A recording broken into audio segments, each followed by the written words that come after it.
तरबूज। गांव के बाहर एक पुरानी खंडहर जैसी हवेली थी। पेड़ों से घिरे इस हवेली में एक बड़ी लेकिन जीर्ण पानी की घाटी थी। इस घाटी में कई प्रकार के कीड़े मकोड़े एक साथ रहते थे। वो घाटी मानो उनका अपना घर था, लेकिन बरसात में उन्हें कुछ सावधानी बरतनी पड़ती थी। घाटी में पानी जमा ना हो पाए, इसलिए वे सब इस बात पर खूब ध्यान रखते थे कि घाटी के तल का छेद साफ और खुला रहे। जमा होने वाला पानी बहने दिया तो ही वे सब वहाँ सुरक्षित रह सकते थे। इस बात का उन्हें एहसास था। यदि किसी दिन उस छेद में कचरा अटक जाए और घाटी में पानी जमा हो जाए, तो सबको जल समाधि मिलना तय था।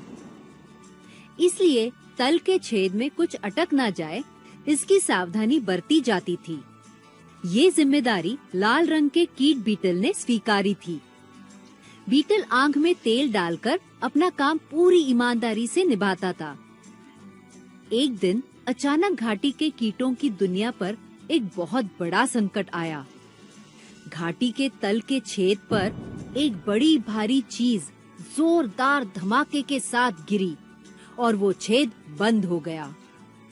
गोल मटोल, इतना प्रचंड और भारी ऐसा क्या गिरा, ये देखने की जल्द ही सभी को हुई। अरे बाप रे, ये क्या हो गया? यहाँ तो तरबूज गिर पड़ा है, बीटल ने कहा। अब वो तरबूज वहाँ से हटाकर छेद को खुला करने की जिम्मेदारी बीटल की थी।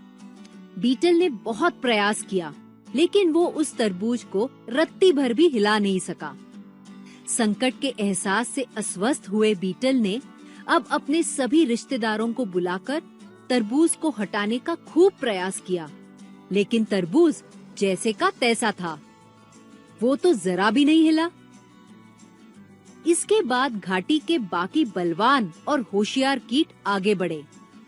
उन्होंने अपनी सारी ताकत एक साथ लगाकर उसे हिलाने का हर प्रयास कर देखा, लेकिन नहीं, तरबूज बिल्कुल हिल न पाया।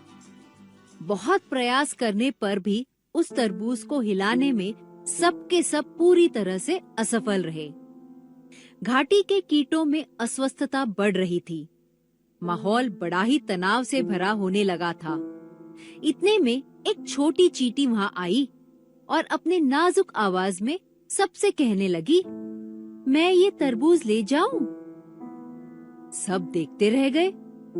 फिर सब चींटी की बात का मजाक उड़ाकर उस पर हंसने लगे, लेकिन चींटी फौरन वहाँ से सीधे अपने घर गई। जल्द ही वापस आई, लेकिन अकेले नहीं, वो साथ में अपना पूरा परिवार ले आई थी। हजारों की संख्या में आई सारी चींटियां बेहद अनुशासित तरीके से एक के पीछे एक इस प्रकार आ रही थी। उनमें से पहली चींटी जब तरबूज के पास पहुंची, तब उसने अपने मुंह से एक छोटा सा टुकड़ा तोड़ा और वो घूम के फिर से अनुशासित तरीके में वापस जाने लगी।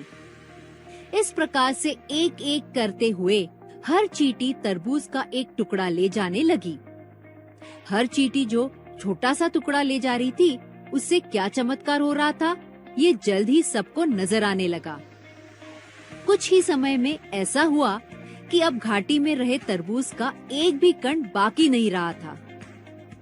वहाँ मौजूद सभी को ये ध्यान में आ गया कि एक साथ काम करने से कोई भी कठिनाई, भले पहले कितनी भी विशाल लगे या कठिन लगे, सरलता से अपने मार्ग से हटाई जा सकती है।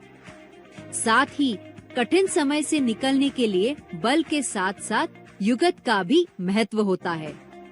इस घटना के बाद वहाँ के किसी के लिए भी कोई भी संकट नहीं रहा था।